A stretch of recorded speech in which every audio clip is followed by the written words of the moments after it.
Alors, eh bien, ce soir, on va se coller à quelques frissons avec José and the Westmen. Alors, on n'a pas vraiment José avec nous, on a Rémi and the Westmen, si on peut le dire, puisque ce soir, eh bien, vous allez envoyer du lourd avec tous les autres groupes, hein, car ce soir, c'est vous qui allez faire trembler la ville. Bonsoir Rémi. Bonsoir Valérie.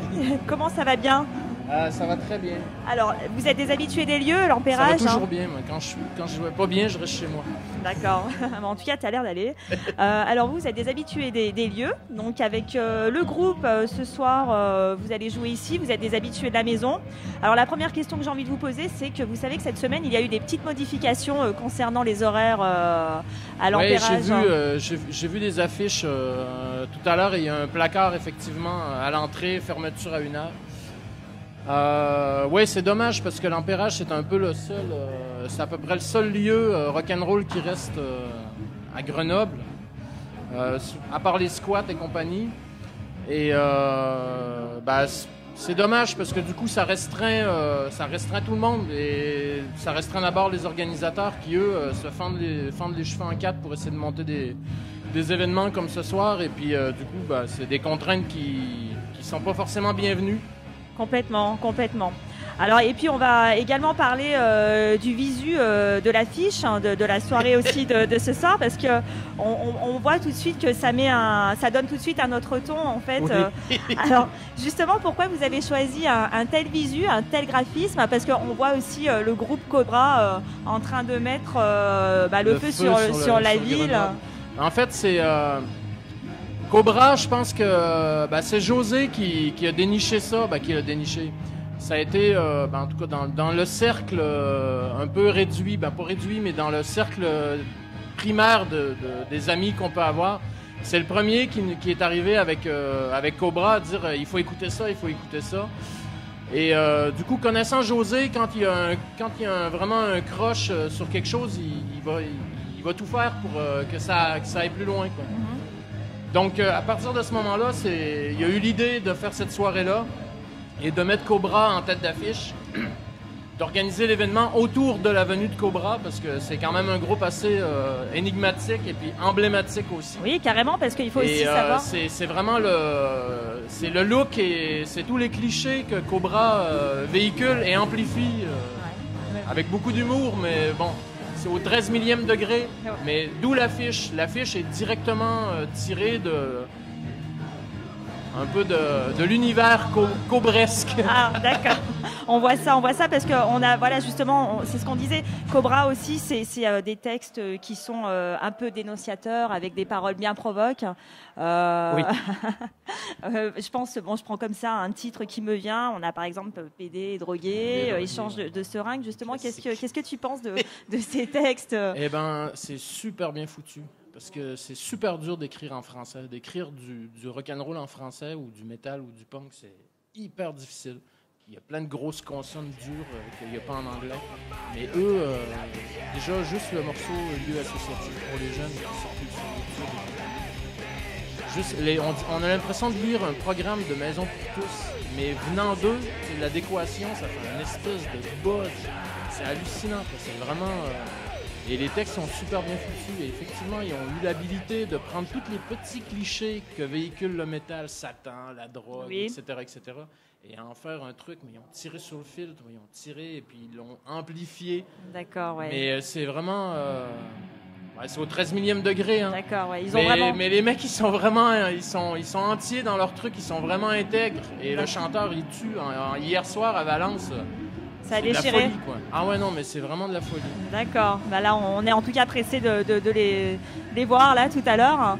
Oui. Et alors, plus là, ici, c'est des meilleures conditions que la salle est plus grande, il y a un peu plus de son, il y a plus de monde. Donc, je pense que c'est vraiment un groupe qui, le fait qu'il n'y ait pas de batteur, le public y est pour beaucoup dans le fait que ça monte, quoi, qu'il se passe quelque chose. Et là, je pense que ce soir, il va vraiment se passer quelque chose. Bon, en tout cas, on va voir ça et on en reparlera de toute manière. Alors, bon, bien évidemment, on a Cobra, donc comme on vient de le dire, eux, ils sont en tête d'affiche. Et puis, il y a d'autres groupes aussi. Alors, alors, je n'ose pas le dire parce que je ne sais pas si la prononciation est bonne. C'est Fuse. Les Fuse. Les Fuse, voilà. Alors, eux, c'est un groupe... Du Lac-Saint-Jean. Voilà. Du Québec. Québec, Lac-Saint-Jean, c'est une région du Québec. C'est une région où on joue très tard et très fort. Et c'est des gens que vous connaissiez, enfin bien sûr. Oui, c'est des bons copains à moi déjà. Et puis par la bande, quand on est allé jouer là-bas avec les Wastemen les 2 dernières années, c'est eux, on a joué avec eux. Là, c'est vraiment l'échange de bons procédés. Quand on y va, on joue sur leur matos et on dort chez eux et tout. Ah oui, c'est et vraiment... Là, on a fait le contraire. C'est eux qui sont venus, ils jouent sur notre matos, ils dorment chez nous et tout. Okay. Donc, il y a vraiment une bonne entente. C'est à la bonne franquette, mais il y a vraiment un bon c'est comme ça que ça devrait être, quoi.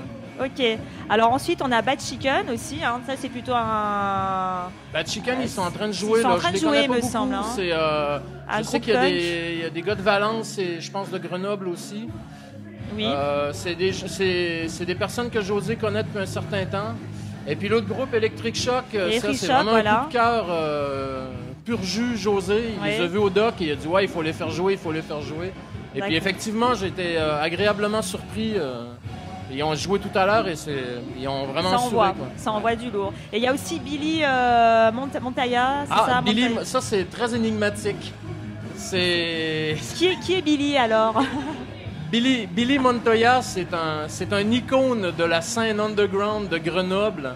C'est le roi de l'underground de Paris et de Grenoble en même temps. C'est une espèce de cobra, mais un peu plus mainstream. Hein. D'accord. C'est très difficile à décrire, mais c'est un personnage très haut en couleur. D'accord, ok. Ben, on verra ça tout à l'heure, hein, justement aussi. Alors donc, en décembre dernier, vous étiez à l'Empérage aussi, hein, oui. Il y a quelques mois de ça maintenant. Et vous avez joué justement des compos et des reprises de groupes. Comme ACDC, justement, moi j'y étais pas à ce concert-là. Justement, j'étais au Lac-Saint-Jean à jouer avec les Fuse. et le Metal Wasteman, le José and the Metal Wasteman a été fait pour ce concert-là. Ça devait être juste un one-night event. Et finalement, après, il y a eu quelques petits concerts comme ça. D'accord. Et là, ce soir, il y a Tony, l'ancien Firecracker, qui jouait avec José avant, qui vient faire quelques morceaux. D'accord. Extrait du concert, de la setlist du concert du 21 décembre. Bon, très bien, très bien. Alors, vous avez fait une petite tournée aussi avec les Fuse. Oui. Et justement, comment vous arrivez à percevoir le public dans chaque ville aussi? Parce que vous êtes passé par Grenoble, Chambéry, Valence. Est-ce qu'il y a une différence de perception par rapport à la musique, par rapport au public? Si je rebondis sur les Fuse... eux, ils viennent, qui sont du Lac-Saint-Jean, là où on va jouer, où on a joué avec eux. Là-bas, c'est un peu plus, free. C'est plus, et puis là, il y a une approche de la musique qui est différente. C'est plus naturel, je sais pas. Je dis pas ça, c'est pas prétentieux, mais il y a une approche plus naturelle. En Amérique du Nord. D'accord. Qu'ici. D'accord. Et eux l'ont bien ressenti cette semaine. On a joué à un endroit à Grenoble où, en plein milieu du concert, le type qui tient l'endroit est allé à la console et il a tout mis les volumes à fond, ça s'est mis à l'arsener pour dire ça commence à bien faire. D'accord, donc, on a trouvé ça un peu un peu brutal, carrément. Pas très poli, mais bon. Carrément. Mais bon, à part ce mauvais souvenir-là, je pense que les gars des Fuse sont super contents. Ils vont sans doute vouloir revenir comme nous. À chaque année, on veut retourner jouer là-bas. Bon, donc, mais ça s'est bien passé, sauf ce cas isolé. D'accord. Franchement, tout le monde s'est regardé. C'est quoi? Personne n'a rien compris, en fait. Hein. Non. Ouais, d'accord. Non, puis tu joues et puis t'as le meter de décibels qui est affiché devant toi, qui flash. Oui, donc c'était vraiment attention, c'est tout sauf rock'n'roll, quoi. C'est vraiment, c'est diamétralement opposé à ce que la musique est censée faire. D'accord, j'imagine que ça doit être les gros yeux pour tout le monde, parce que plus personne comprend finalement. Oui, voilà, puis tu joues sur la défensive, bien sûr. T'as plus de feeling, t'as plus...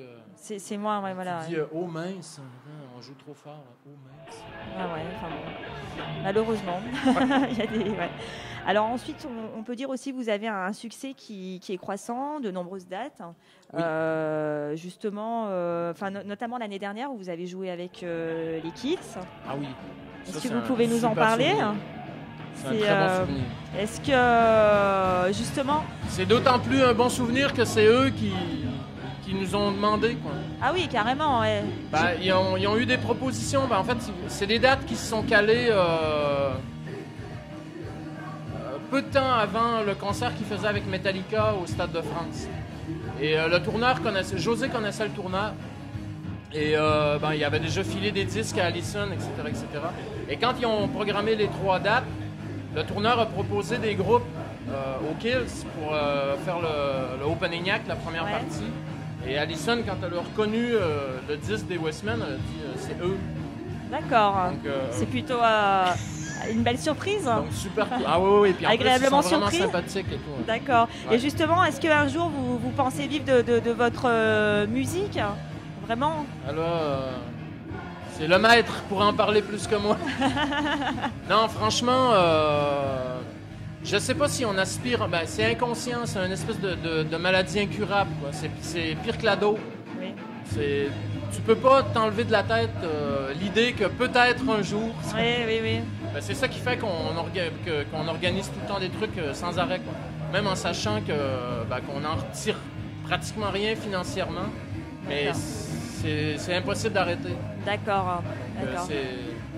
Parce que toi aussi, à côté, tu es guitariste et tu répares aussi des guitares. Hein. Oui, je veux dire, tu restes quand même dans la la gratte, on va dire. Tu es le chirurgien de la guitare. Et je joue dans d'autres groupes aussi. Donc, mais bon, vivre de la musique, c'est difficile. La musique en France, c'est un peu une option. Ouais. C'est pas de série. Le public français n'est pas encore trop.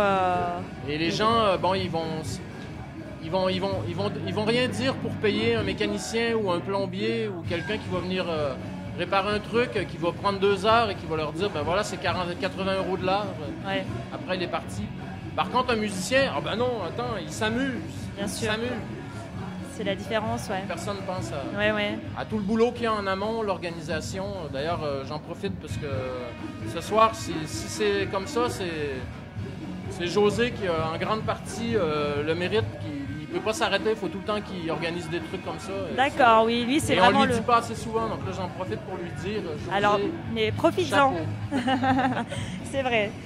Alors, la dernière question que je vais te poser, Rémi, est-ce que vous allez faire une tournée au Québec, comme vous l'aviez déjà fait? Sur 2013, c'est pas possible pour plein de raisons, logistiques, financières, etc., etc.